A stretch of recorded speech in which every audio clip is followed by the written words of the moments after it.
I've got the recipe for you. This dip is just amazing. It just melts in your mouth.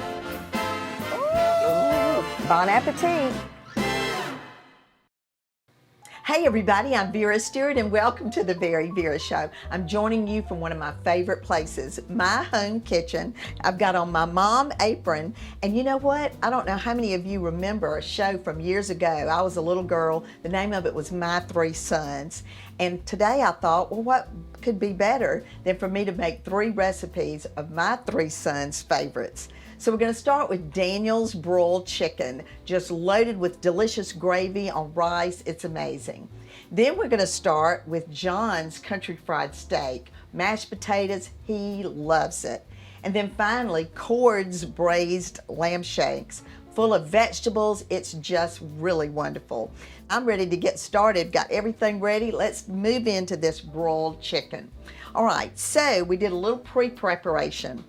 On the chicken, we actually, in our family, love dark meat. So generally, I will buy the chicken quarters. And you just want to rinse those off, lay them on paper towel, and then pat them dry really well. The next thing after that is I use nature's seasoning. You want to just sprinkle the front and the back of the chicken. Then I'm going to put it into a Pyrex dish. Spray the pan again, make cleanup easy at the end, so I've just sprayed the pan well. Then I'm going to put the chicken in with the seasoning and have the top be where the skin is. At that point, I'm going to put a little bit of butter on the top, and then this is going to go into a 325-degree oven for about 35 to 40 minutes. After that, during the process, you want to make sure there's plenty of butter on it. I might pop in and look at it halfway through, but now I've got it to that point. So this is baked now for about 45-50 minutes, and you see all those wonderful drippings in the bottom. So now I'm going to take this out, kind of let that drip off, and just put it onto a platter because I'm going to use those wonderful drippings to make some delicious gravy. All right, so I'm going to move that into my saucepan. And this is just a combination of all of the drippings from the chicken, the butter that I used, and this is that grandma's gravy that everybody loves. Right, so I've turned my oven back from bake to broil. So I'm going to put those back in the same pan. And now we're going to put these under the broiler. I tell you, Daniel always asked for this on his birthday, and the good news is he's married to a great cook, and she probably does this on a regular basis. All right, so I'm going to get these drippings hot again, and I've got some cornstarch and a little bit of water over here. So I'm just doing a little slurry to get that gravy nice and thick.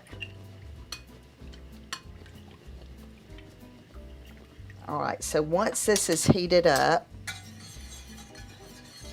I'm going to gradually add my slurry to the pan.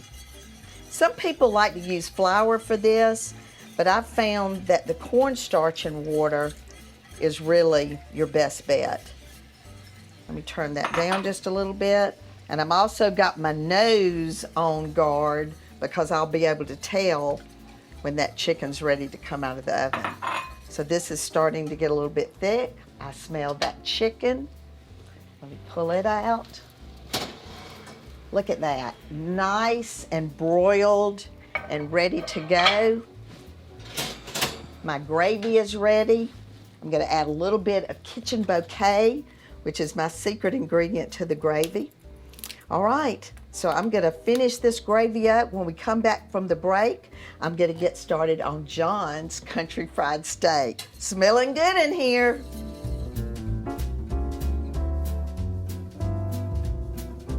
I owe a lot to my mother.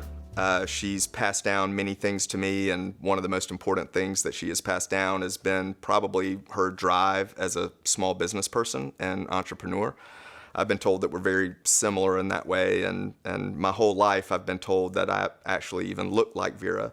So one of the things that she has maybe unfortunately passed down to me is the look that I've been known to give my employees when I'm not very happy about something. And it goes a little something like this.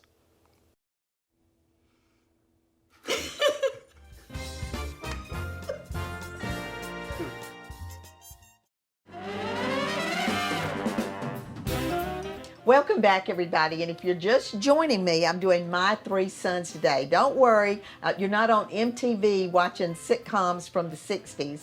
I have three sons, and I'm doing all three of their favorite recipes. So we've got Daniel's broiled chicken all ready to go. It's in the warming box. And now I'm going to do John's country fried steak. So let's get started. I did a little bit before we came back. Cube steak is just, you can buy that already ready in the meat market at the store. And so what I've done there is I went ahead and put some half and half in a bowl, added a little bit of Tabasco sauce to that. Then I'm using two different flours for my coating. I'm using plain self-rising flour and rice flour. So I put those into a Ziploc bag, and then because the flour is the first thing you taste on fried food, I've put my nature's seasoning into the actual coating. It's gonna look like it's a lot, but it's not really. All right, then I went and took the meat and dredged it through the half and half with the Tabasco. Then I seasoned the meat with my nature's seasoning, put it back into the bag and coated it really well, and then I put it in the pan to fry in about a half an inch of canola oil. If your cube steak is thick, my tip there would be to put a lid on it after it's gotten browned on both sides. That gets the heat going to the inside of the meat, and it'll get the inside cooked so you don't lose that outside nice brown and you get it too done by trying to get it cooked on the inside first. All right, so now we're ready. You see how beautifully they turned out. I've just dried them on paper towel. I'm ready to make the gravy that goes with that. So certainly I don't want as much oil in the pan as I needed to actually fry it. So I've taken the majority of that out. So now I'm just gonna take my wire whisk and get some of those drippings from the flour and the seasoning kind of mixed back into that oil. I'm gonna have my heat on about a medium.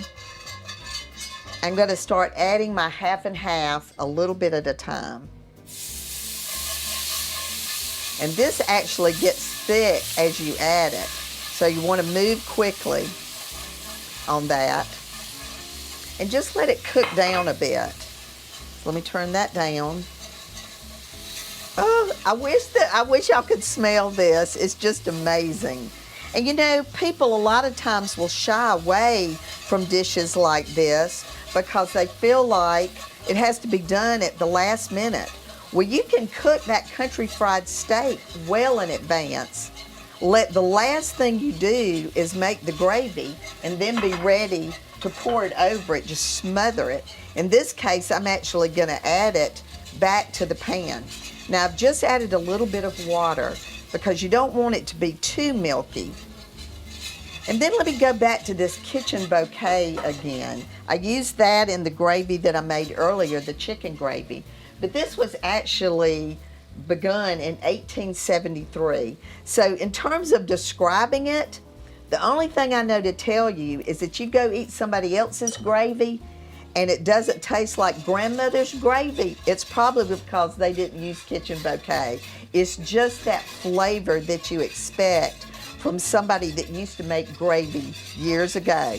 All right, so in Vera's Corner today, I'm gonna give you some tips on how to color your Easter eggs using natural dyes, which is gonna be fun. And then when we come back, we're gonna get started on Cord's lamb shanks. So come back with me, smelling good.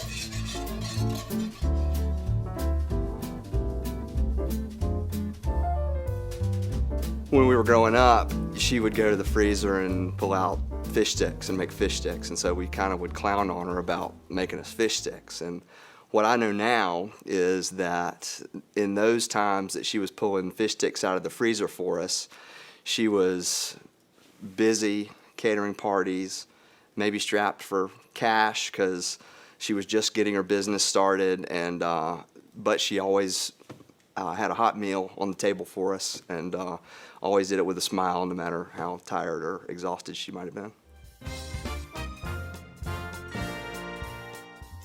Vera's Corner is sponsored by TaxSlayer. It's your refund. Go get it. I know you've all bought those egg dye kits that you use around Easter time, but have you ever thought of using natural ingredients to dye eggs? Let me give you a few tips on how to do that and have a lot of fun.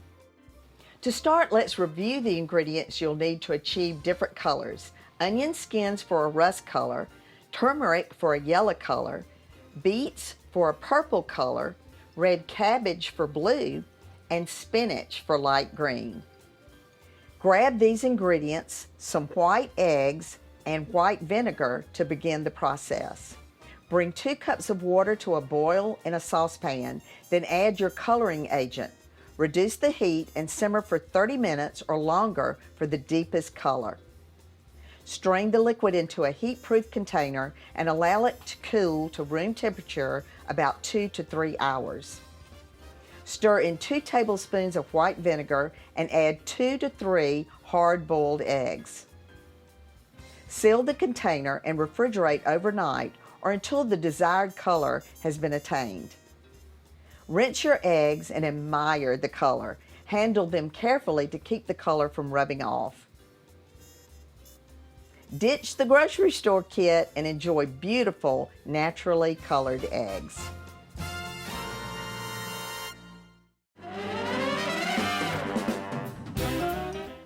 Welcome back, everybody, and I hope you enjoyed that tip today on naturally dyeing your Easter eggs. You know, as a child, I remember my grandmother was wonderful with all sorts of needlework, and she would buy naturally colored yarn and then dye the colors herself with root vegetables. So I have very fond memories of that, but I hope you'll try that. That could be a lot of fun with the kids. All right, so now we're going to do Cord's lamb shanks, and Cord just loves this dish and actually has gotten very good at it himself. But it's very easy to do. Looks like a lot going on. There's so many pretty ingredients that go into this, but it's not that hard, and really most of it is done in the oven. So I've got my cast iron skillet nice and hot. I'm going to add some olive oil to the pan, and now we're going to get all of the vegetables going that are the bed for this lamb when it goes in the oven. So we've got chopped up onion, we've got some celery, and some diced carrots. And I like to do them small like that, but you could make them a little chunkier if you like. So all we're doing here is just getting these sauteed for a few minutes. These will of course cook because this is going to go in the oven for a couple of hours, and this is the pan that it will actually go in. So for me, when I think about a dish like this, to have something that, you know, like Cord could come home and he could smell this and know that this was going to be dinner. It's just one of those smells. It's almost like comfort food. I'm sure it is for him. All right, so now the other things that are going to go in this are lemon zest, and that's an unusual flavor for this. But, you know, lamb has a little bit of a strong flavor. The lemon kind of tempers that just a little bit.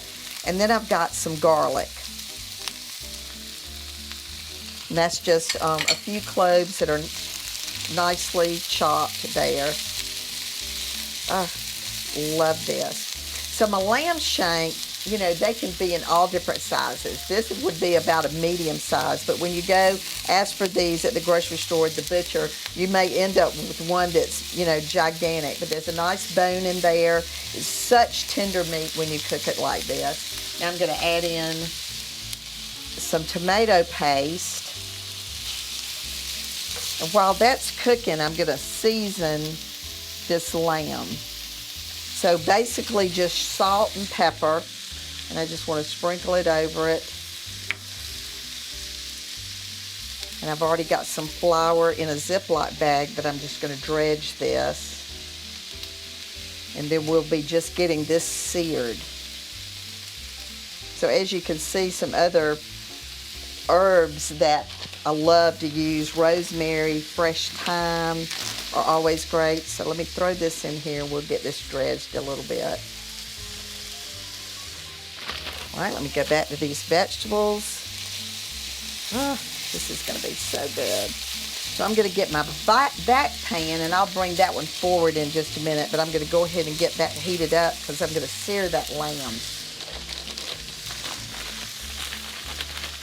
All right. So let's move this one over. Move this one forward. You know, the nice thing about this Wolf stove is you just can't mess it up. You can just take these cast iron skillets and go all over the place with it.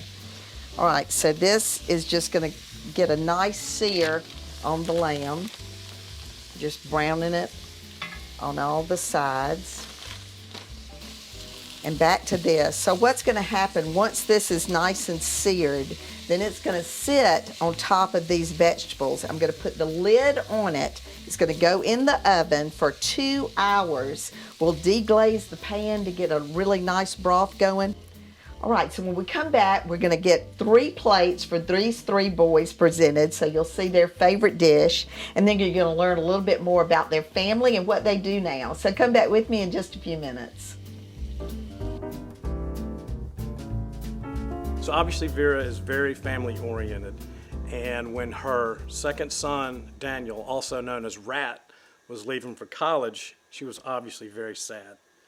But I was so happy to be able to call her that day and tell her and Dad to get in the car and head to Sumter, South Carolina to watch the birth of their first grandchild, Pinckney. That day, I was also thrilled to give her nickname, Granny V.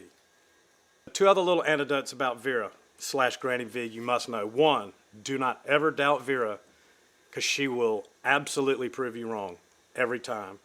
And 2, and most importantly, do not ever arm wrestle Vera, because you will lose.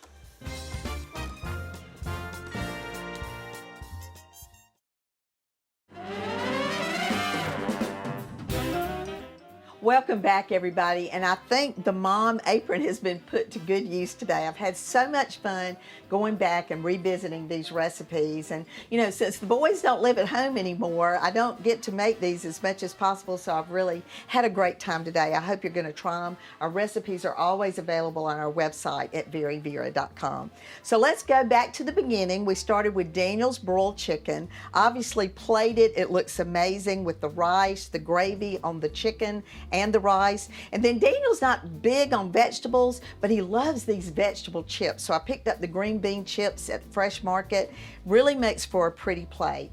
Daniel is the president and COO of Ware Stewart. It is a creative agency here in Augusta, Georgia. He has grown by leaps and bounds over the 10 years that he has been in business and is a Bulldog Top 100 for 3 different times. Daniel has a beautiful wife, Catherine, 2 beautiful sons, McClendon and Ward, and actually has another one on the way that Granny V will be put to good work this summer. All right, so then John's dish was country fried steak. We've got that topped on mashed potatoes. The gravy is smothered over the top of it. And here again, instead of just a regular vegetable, what about a vegetable chip? So that's the fried dehydrated okra from the Fresh Market. So his is presented like a stack. Very cool. John is a radiation oncologist here in Augusta. He and his wife Mallory are the proud parents of 3 daughters, Jane, Lucy, and Frances, and they have a very active life, and certainly getting to sit down at the table to a meal like this would be a big hit at their house. All right, and then Cord. Cord's dish was lamb shanks, and I had a little bit to do during the break to be ready to present that. So we got the beef broth added to the vegetables, then the seared lamb shank left some great drippings in that cast iron skillet. So I deglazed that pan with some red wine, and the aroma is amazing. Added that into the vegetables, then I put that seared lamb on top of the vegetables, put the lid on that large skillet, got that in the oven where it's going to sit for 2 hours. It's on top of a bed of polenta. You've just got that wonderful gravy and the vegetables on top of that. It is fabulous. So Cord is a stockbroker with Stifel Nicholas. He is married to Mary Margaret, and they have a daughter, Pinckney, that is a freshman at the University of Georgia, and son McCord will be a rising freshman in high school this fall. So obviously all 3 sons have a very active life. I'm very fortunate to have 3 wonderful daughter-in-laws that go with these 3 sons. Making these recipes has always been very memorable for my family. So I hope you'll remember that no matter what you do it in good taste, and maybe your boys and girls will come back home to Mama for their favorite meal. I hope you'll join me again next week. So Mom had this cookie jar that she used to use when she'd make cookies. She'd put them in the jar, and then the jar would be sitting in the kitchen unattended. The problem is you could never get into it because it made a noise when you opened it. And we'd go in there and we'd have all kind of techniques for trying to get the lid off, and you would think you got it off, but it might have scraped a little bit, and then she'd yell across the house, "Get out of the cookie jar!" It was almost like it was a game, like I didn't even want a cookie, but I just wanted to see if I could get one out of the jar without her hearing. But you would take it and you would make a little noise, and as soon as it clinked the side, you're toast. I've tried it now. She puts it in there for my kids, and I'm teaching them how to get into the cookie jar without making noise.